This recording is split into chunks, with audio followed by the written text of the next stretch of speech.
ಹೇಳ್ತಾ ಇದ್ದೀರಿ. ರೂಲಿಂಗ್ ಕೊಡ್ಲಿ ಅವರು. ಆ ಮಿನಿಸ್ಟರ್ ಏನಂತಂದ್ರೆ on important issues it wanted to be debated in the house, discussion in the house, take it forward. ಏನಾದ್ರು ಒಂದು ಸೊಲ್ಯೂಷನ್ ಕಂಡುಹಿಡಿಯಕ್ ಆಗ್ತದಾ? ಇದು ರಾಜ್ಯದ ಕೆಲವು ಅದೆಲ್ಲ ಮಾಡ್ತೀವಿ, ಕ್ಯಾಬಿನೆಟ್ ಅಲ್ಲಿ ಮಾಡೋದಿದೆ. ಬಟ್ ಅದು ಸರ್ಕಾರ ಪಾಟೀಲ್ರ ಜ್ಞಾನಕ್ಕೆ XK ಪಾಟೀಲ್ರ ಅನುಭವದ ಬಗ್ಗೆ ನಮ್ ಚರ್ಚೆ ಇಲ್ಲ. ಅದು ಸರ್ಕಾರಕ್ಕೆ ಸರಿ ಸರ್, ಕೂಡ ಜೊತೆ ತಗೋಬೇಕು ಅಂತ ಆಸೆ. ಶಿವಕುಮಾರ್, ಇದನ್ನ ದಯಮಾಡಿ ಉಪಮುಖ್ಯಮಂತ್ರಿಗಳೇ ತುಂಬಾ ಲೈಟರ್ ವೇಲ್ ತಗೋಬೇಡಿ. ನೀವು ಮಾತಾಡ್ಸಿದ್ರೆ ಮಾತಾಡ್ಸಿ, ನಾವು ಕುತ್ಕೊಂಡು ಕೇಳ್ತೀವಿ. ಅವ್ರು ಯಾರನ್ನ ಉದ್ದೇಶ ಮಾತಾಡ್ತಾರೆ, ಏನ್ ಕತೆ ಇದು, ಏನು ಹೊಸ ಪದ್ಧತಿ ಶುರು ಮಾಡ್ತೀರಾ ಮಾಡಿ.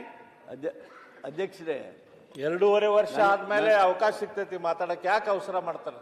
ತುಂಬಾ ದಪ್ಪ ಇದ್ದೀರಾ, ಅದರಲ್ಲೂ ಯಾವುದೇ ಸೈಡ್ ಎಫೆಕ್ಟ್ ಇಂದ ಸಣ್ಣ ಆಗ್ಬೇಕಾ? ಎಷ್ಟೋ ಜನ ಹೇಳ್ತಾ ಇದ್ರಿ ಸರ್, ನಾನು ಜಿಮ್ಗೆ ಹೋಗ್ತಾ ಇದ್ದೀನಿ ಆದ್ರೂ ಸಣ್ಣ ಆಗ್ತಾ ಇಲ್ಲ ಸರ್, ವರ್ಕೌಟ್ ಮಾಡ್ತಾ ಇದ್ದೀನಿ ಆದ್ರೂ ಸಣ್ಣ ಆಗ್ತಾ ಇಲ್ಲ ಅಂತ ಹೇಳ್ತಾ ಇದ್ರಲ್ಲ. 100% ಯಾವ ಜಿಮ್ಗೂ ಹೋಗ್ದಂಗೆ ವರ್ಕೌಟು ಮಾಡ್ದಂಗೆ ನೀವು ಸಣ್ಣ ಆಗ್ಬೋದು. ಪ್ರತಿದಿನ ಬೆಳಿಗ್ಗೆ ಸಂಜೆ 2 ಟೈಮ್ ನಮ್ಮ ಜೀನಿ ಸ್ಲಿಮ್ ನ ಯೂಸ್ ಮಾಡಿ ಯಾವುದೇ ಸೈಡ್ ಎಫೆಕ್ಟ್ ಇಲ್ದಂಗೆ ನೀವು ಸಣ್ಣ ಆಗ್ತೀರಾ. ಯಾಕೆಂದ್ರೆ ಜೀನಿ ಸ್ಲಿಮ್ ಒಂದು ಉತ್ತಮ ಆಹಾರ.